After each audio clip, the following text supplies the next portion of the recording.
Olá, bem-vindo a mais um vídeo. Meu nome é Adolfo. O vídeo de hoje eu vou estar falando sobre um dos versos que me fizeram, me abriram o olho para a Almeida atualizada. Tá? É claro que quando este comentário foi escrito, na década de 80, de 90, ele era bem evidente. E hoje, quase 60 anos depois, 59 anos depois que a Almeida atualizada foi lançado, este erro foi corrigido apenas na terceira edição da Almeida, né? Que é Jó 26, verso 5. Imagine, levou mais de 59 anos para corrigir esse erro. Né? A Bíblia Almeida Atualizada, terceira edição, ela corrigiu essa falha de tradução da Almeida Atualizada. É um avanço. Mas antes que se torne de total obsoleto este comentário, este vídeo, eu vou estar usando esse material antes que ele se torne obsoleto, né? Leia e compreenda melhor a Bíblia. O link vai estar na descrição do livro para baixar, para quem quiser ler o artigo depois. Vamos lá. Uma tradução distorcida de Jó 26, verso 5. Tá? Os tradutores da Sociedade Bíblica Brasileira inegavelmente fizeram um trabalho cujo valor não pode ser subestimado. Isto é a posição do autor Pedro Apolinário. Mas apesar da cultura, conhecimento e técnica de traduzir e consciência da responsabilidade que pesava sobre eles, cometeram alguns deslizes ao interpretarem alguns versos de acordo com as crenças não defensáveis pelas Escrituras. Referimos-nos a Almeida, edição revista atualizada no Brasil, primeira edição, inegavelmente uma das melhores traduções entre todas as que se fizeram no mundo, sua linguagem bastante correta, graças ao seu secretário Antônio de Campos Gonçalves, um dos maiores vernaculistas que esse país já produziu. Apesar de seu extremo cuidado com a gramática, pessoalmente discordo, a menos que alguém possa provar-me ao contrário de certos passos como os seguintes. Aprendi, por isso ensinei, que as conjunções subordinativas levam o verbo para o subjuntivo. Quero que faças, ele morreu, a fim que fôssemos salvos. No Salmo 92, verso 7, lemos: ainda que os ímpios brotam como a erva e florescem todos os que praticam a iniquidade, seria melhor, ainda que os ímpios brotem como a erva e floresçam todos os que praticam a iniquidade. Este é um comentário dele. Né? Segundo, em Efésios 1, 22 e 4, 15, a comissão revisora não foi feliz em apresentar a Cristo como cabeça da igreja. Os dicionários apresentam o cabeça como chefe, mas apenas permitindo em sentido depreciativo pejorativo. A cabeça da sedição, a cabeça do bando. Em Isaías 7, 8 e 9, dois reis são denominados de o cabeça. Rezim, o cabeça de Damasco, e Peca, o filho de Remalias, o cabeça de Samaria. Para estes reis, a designação está bem, mas Jesus não pode ser senão o cabeça da igreja. Em Colossenses 1,18, Jesus é apresentado com propriedade como a igreja, a cabeça da igreja de Cristo. Não se justifica essa diferença com Efésios 1, 22 e 4, 15. Desde o início desse século, o insigne gramático Eduardo Carlos Pereira nos ensinou sobre o apropriado uso do possessivo.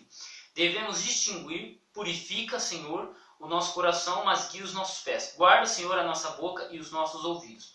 Em Colossenses 3, 15 e 16, 4 e verso 8, Colossenses 3, 15, 16 e 4, verso 8, seria preferível vosso coração em vez de vossos corações, como aparece na revista atualizada no Brasil. Após essa digressão gramatical, passemos ao problema da tradução de Jó 26, verso 5. Os adventistas, escudados em inanuáveis declarações das Escrituras, creem na inconsciência durante a morte. Comprovam as seguintes passagens: Eclesiastes capítulo 9, versos 5 e 6, Salmo 146, 3, verso 4, 3 a 4, João 5, 8, 28 a 29. Creem também na doutrina escatológica definida em teologia como extincionista, ou do aniquilamento para os ímpios, que serão reduzidos a cinzas. O mesmo acontecendo com Satanás e seus anjos. Infelizmente, os tradutores da Sociedade Bíblica do Brasil não traduziram bem Jó 26, verso 5. As almas dos mortos tremem debaixo das águas com seus habitantes. Almeida e revista atualizada no Brasil. Isto é a primeira edição, a segunda edição. Na terceira edição já não está mais assim. Pessoas não esclarecidas quanto aos problemas de tradução tomam a Bíblia, leem esta passagem e passam a proclamar que o texto bíblico ensina a mortalidade da alma. É uma verdade conhecida até por pessoas mediante cultas, que a palavra para alma em hebraico é nefesh. Esta palavra aparece pela primeira vez em Gênesis 2:7, onde a alma ou criatura vivente é o resultado do corpo com fôlego de vida soprado por Deus. Ao morrer a pessoa, temos um processo inverso. O espírito sai ou volta para Deus, o corpo vai para a terra, desaparecendo a alma vivente. Eclesiastes 12, verso 7. Até um leigo, com auxílio de uma concordância analítica, verificará que o hebraico nefesh e o grego psique não aparecem uma única vez com a ideia de eternidade ou imortalidade. Ainda mais, peçamos aos imortalistas as evidências de que estas palavras originais fazem alusão à natureza cognoscitiva e imaterial depois da morte. Eles não as apresentarão, porque elas não existem.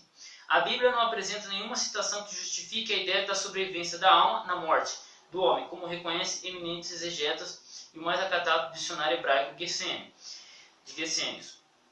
Como a igreja apenas admitimos os ensinamentos daquilo que se encontra na Bíblia. Repetimos, não cremos porque se encontra na Bíblia, porque não se encontra na Bíblia que o homem tem uma alma ou um espírito imortal.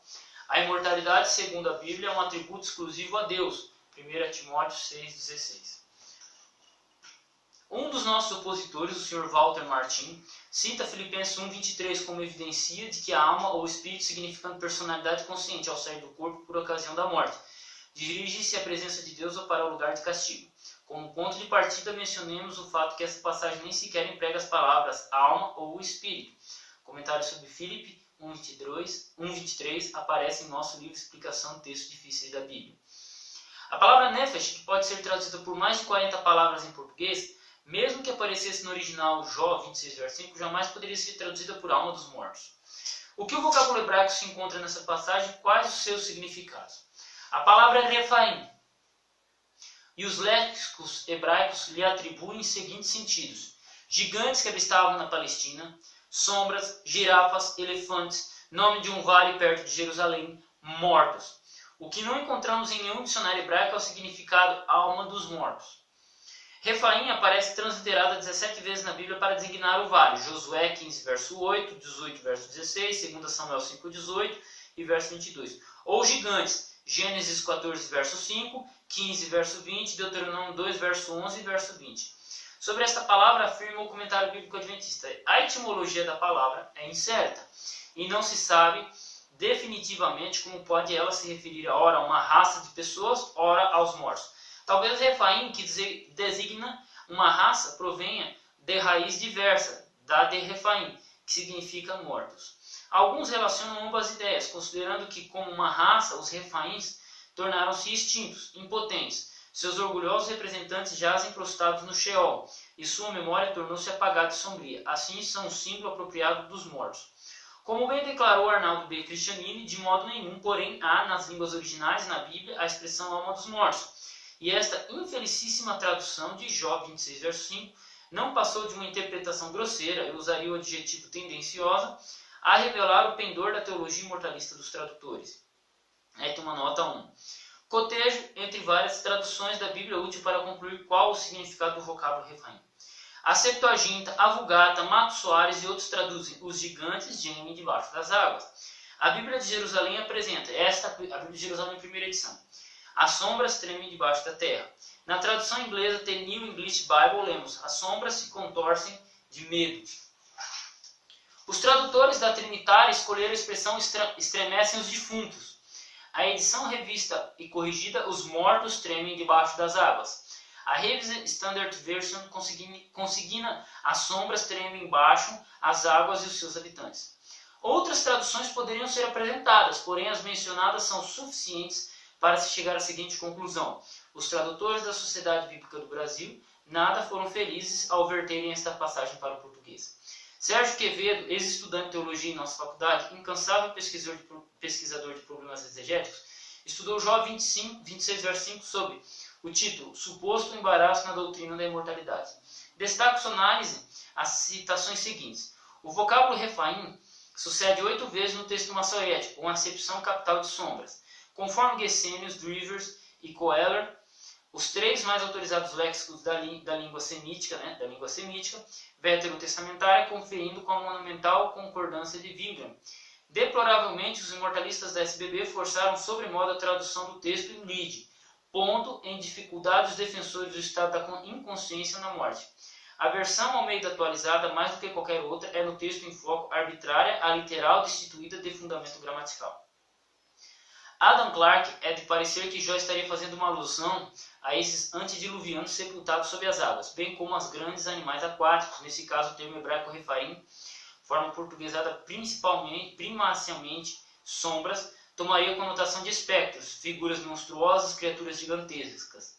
Interpretação viável semanticamente. O livro de Jó é estilisticamente poético, o que permite dar ao texto em discussão sentido alegórico figurativo.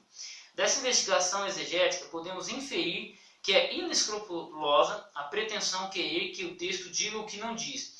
Lançar mão de Jó 26, verso 5 para respaldar a doutrina da imortalidade natural do homem é atestar falta de conhecimento de causa. As evidências textuais não favorecem e muito menos admitem a inserção, ou melhor, intromissão de palavras na construção original. A paráfrase só é permitida quando o sentido não se desvia da fonte primária. Tradução é uma coisa, interpretação é outra. Unicamente a partir da versão literal é que se pode dar uma interpretação abalizada, coerente ou pelo menos mais confinada com a verdade, com a realidade dos fatos. Quero concluir essa análise com um apelo, que é ao mesmo tempo um desejo. Espero que em edições posteriores, esclarecidos amigos da Sociedade Bíblica do Brasil reconsiderem esse verso e o apresentem com uma tradução mais harmoniosa com o original hebraico. Curiosamente, esse pedido foi atendido apenas em 2017. Pedro Apolinário morreu em 2009, se não me engano. E é isso. Então, assim, hoje graças à terceira edição da Almeida atualizada, foi corrigido esse texto de Jó 26, verso 5. E se levou 59 anos, desde a primeira edição da revista atualizada. Revista atualizada, segunda edição, que é a que mais conhecemos, manteve o erro e a terceira edição corrigiu. Então, é um comentário que já foi ultrapassado. Esse comentário ele se torna desnecessário a partir de 2017, né? Estamos em 2018, enquanto eu gravo esse vídeo. E é isso, né? Que a gente busque os textos, busque sempre estudar o original com mais finalidade.